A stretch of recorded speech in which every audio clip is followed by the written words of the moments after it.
এটা আমরা দেখছি আমরা 2 নম্বরের অঙ্ক পড়ে tan θ প্লাস cot θ 2 হলে tan to the power 7 θ plus cot to the power 7 θ এটা কত হবে। sin θ প্লাস cosec θ 2 হলে sin to the power 11 θ plus cosec to the power 11 θ এটা কত হবে। cos θ প্লাস sec θ 2 হলে cos to the power 13 θ plus sec to the power 10 θ এর মানটা কত হবে। প্রত্যেক ক্ষেত্রে অ্যানসার কিন্তু 2 হবে। আমরা কিভাবে করব না, প্রথমে আমাদের দেওয়া আছে যে tan θ প্লাস cot θ = 2, সেখান থেকে আমরা কি লিখবো না tan θ লিখলাম আর cot θ মানে 1/tan θ = 2 হয়ে যাবে।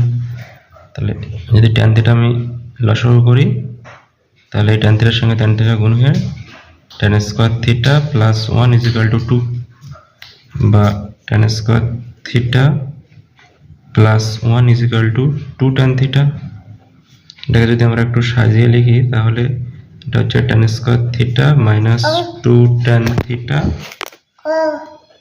প্লাস 1 = 0। তো a square minus 2ab plus b square ভাবতে পারি। তাহলে এটা আমাদের যাচ্ছে যে tan θ মাইনাস 1 তার হোল স্কয়ার = 0। তো tan θ মাইনাস 1 তার হোল স্কয়ার যদি 0 হয় তাহলে একটা জিনিসের বর্গ করে 0 হচ্ছে, তাহলে আমরা যদি বর্গ না করি তাহলে কি হবে না 0 পাবো। তো tan θ মাইনাস 1 = 0 বা tan θ কত হবে না আসলে 1 হয়ে যাবে।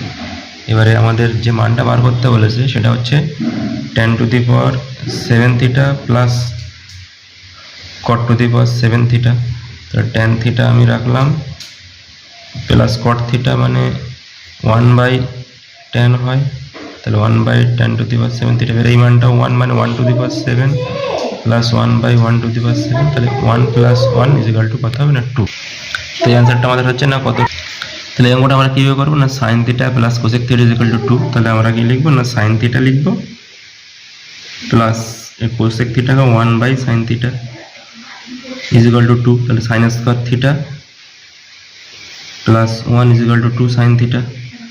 এবং আমাদের কি হবে না sin θ minus 1 whole square = 0, sin θ = 1 হবে। তাহলে sin θ 1 হলে cosec θ মানে 1/sin θ মানে সেটা 1 হবে, তাহলে 1 প্লাস 1 অ্যানসারটা কত হবে না 2 হয়ে যাবে। এটা আমরা কি হবে একই cos θ প্লাস sec θ মানে 1/cos θ = 2 লিখব।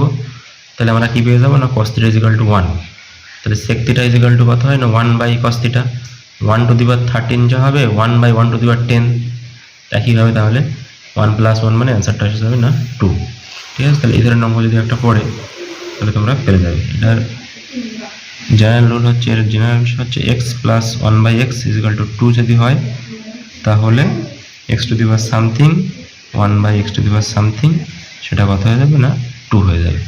ঠিক আছে, x মানে আমাদের একটা sin θ, তাহলে আমাদের 1/x মানে সেটা cosec দিচ্ছে, আবার tan দিচ্ছে সেটা cot দিচ্ছে, আর আমাদের কি দিচ্ছে না যদি cos θ দেয় তাহলে আমাদের sec θ দেবে। ঠিক আছে।